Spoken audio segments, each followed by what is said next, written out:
Today, we're going deep. We're conducting a full forensic investigation into one of the most clever and honestly, one of the most damaging threats in e-commerce today.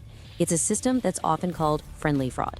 But let me tell you, there is absolutely nothing friendly about it. So let's begin, because understanding the architecture of this crime, well, that's the only way you can ever build a defense. It's a pretty chilling thought, isn't it? I mean, everything we're taught is that the customer is always right, that 5-star review is the holy grail. But in the world of the reversal ruse, that very trust, that positive relationship you've built, is the perfect camouflage for a heist that happens right out in the open. The real threat isn't some hacker in a dark room, it's the loyal customer who knows how to use your own system against you. So here's our game plan for this investigation. First, we're gonna unpack that paradox of the 5-star threat. Then, we'll expose the trap that keeps so many businesses vulnerable, the merchant paralysis trap. After that, we'll get into the nitty-gritty with a full anatomy of a heist and explore the weird psychology behind the guilt-free heist. And then we pivot to action with the forensic defense, and we'll wrap it all up with the one rule that changes everything, the principle of documentation. All right, let's jump right into Section 1, the 5-star threat. This is where we really look at how the most basic principle of good business, trust, gets systematically twisted and turned into a weapon for financial theft. It's a crazy paradox. The more you try to be buyer-friendly, the more of a target you become. Now, this is where it gets really clever, or, really insidious. This isn't about finding a simple loophole in your return policy. It's a full-on psychological exploit. Scammers have figured out how to hijack the entire system of consumer protection. They take this powerful emotional idea of buyer's rights, something that's meant to protect people, and they weaponize it. They turn a safety net for honest consumers into a cast-iron guarantee of a risk-free theft for themselves. And this idea of weaponized trust leads us right into our second section, the merchant paralysis trap. See, this isn't just about one person deciding to scam you. It's about the systemic vulnerabilities that let this kind of fraud just flourish. It's an entire environment that's built on a business owner's primal fear of getting banned from a platform or getting buried in bad reviews. To really get why business owners are so paralyzed, you have to understand the stakes. A single fraudulent chargeback isn't just one loss. No, it's a brutal triple hit. First, you're out the product you shipped. Poof, it's gone. Second, the bank reaches into your account and claws back the revenue from that sale. And then, to add insult to injury, the bank smacks you with a hefty dispute fee, sometimes $50 or more. You literally have to pay a penalty for the privilege of being robbed. So why don't more people fight back? Well, it all comes down to this one staggering number. In up to 90% of disputes, the banks automatically side with the cardholder. This is the consumer protection bias in action. The entire system is designed by default to favor the individual over the business. And the scammers, they know this inside and out. They are literally banking on the fact that the odds are just overwhelmingly stacked against you before you even start. And make no mistake, this isn't random. This is an organized industry. You've got entire communities on places like Telegram and Discord that are dedicated to this. They share these detailed step-by-step scripts on how to perfectly manufacture a fake non-delivery emergency.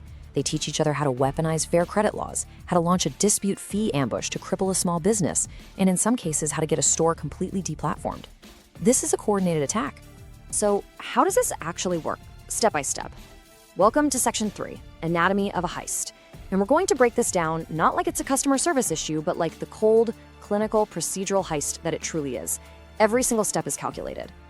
The whole thing unfolds in 5 very deliberate steps. It always starts with targeting and reconnaissance.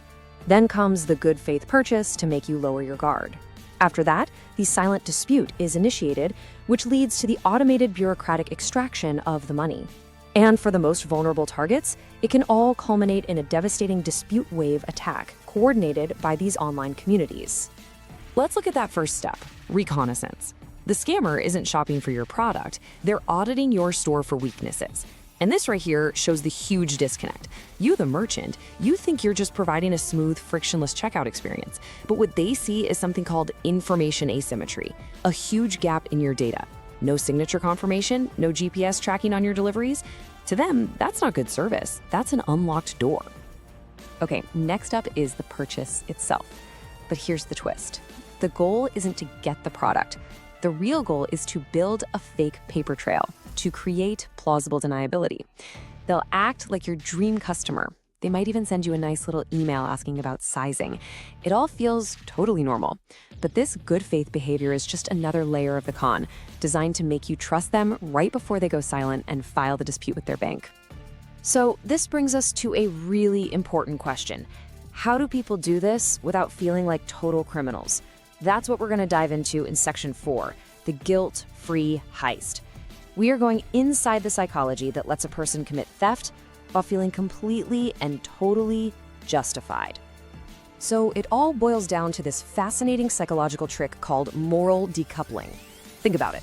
In the real world, if you walk into a store and take something off the shelf without paying, your brain's alarm bells go off. It feels like theft. You feel guilt.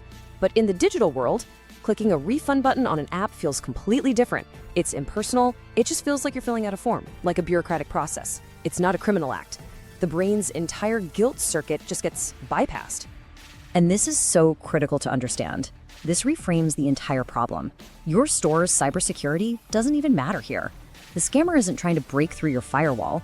They are hacking the entire system of trust, the rules that govern all of modern e-commerce. They're using your desire to be a good business owner and the bank's built-in consumer bias as the ultimate leverage for their heist. To pull this off, the scammer basically becomes an actor, what we can call a gaslighting architect. When they call their bank, they don't sound like a thief. Oh no. They perform the role of a frustrated, helpless victim. They match the exact tone, the exact language that they know will trigger a bank representative's protective reflex. So by the time you show up with your tracking number, the bank has already emotionally sided with the poor victim. Okay, we've picked apart the problem from every angle. So now, let's talk about the solution. Welcome to Section 5, the forensic defense. This is where we stop analyzing and start strategizing. We are going to outline the exact protocols you can put in place to make your business a much, much harder target. And really, that's the core of the problem, right? How do you fight an attacker who doesn't leave any fingerprints, who operates through automated systems and clicks on a screen? How do you fight a digital ghost? The answer is, you don't fight the ghost. You build such an undeniable physical world case that they have nowhere left to hide. The defense strategy is called the evidence chain protocol, and it's a multi-layered system. It starts with a silent dispute audit, basically treating any customer who goes straight to their bank as a potential threat.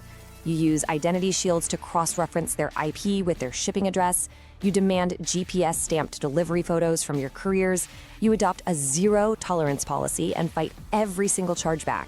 And finally, you build a digital firewall by blacklisting high-risk IPs and known mule addresses they use for shipping. Now, out of all those tools, this is your silver bullet. This is the single most powerful weapon in your arsenal. When a scammer claims their package was stolen or never arrived, you respond with this exact script. A real victim will have no problem filing a report. But a scammer, they want nothing to do with a legal paper trail. This one sentence introduces real-world legal friction into their clean digital heist, and you'd be amazed how often they will just disappear. And all of this brings us to our final section, our conclusion. Section 6, the principle of documentation. After looking at all the evidence, this is the investigator's final report. The one single strategic principle that your entire defense has to be built on. And this table just lays it out perfectly. It shows the massive shift in mindset that you have to make. A real customer wants the product, so your focus should always be on amazing customer service. But a friendly fraudster only wants one thing, the refund. For them, your focus has to shift completely away from service and onto relentless, undeniable forensic documentation. They are two different species, and you have to treat them that way. It all boils down to this one powerful mantra.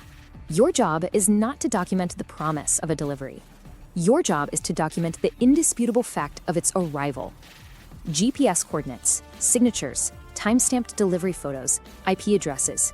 That is the only language the banks are ultimately forced to listen to.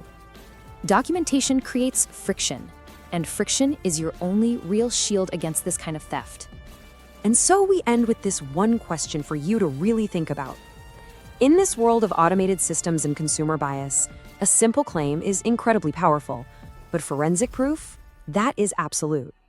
So when that next dispute notice comes in, you have to ask yourself, is my proof stronger than their claim? Because in the end, that's the only thing that's going to protect you.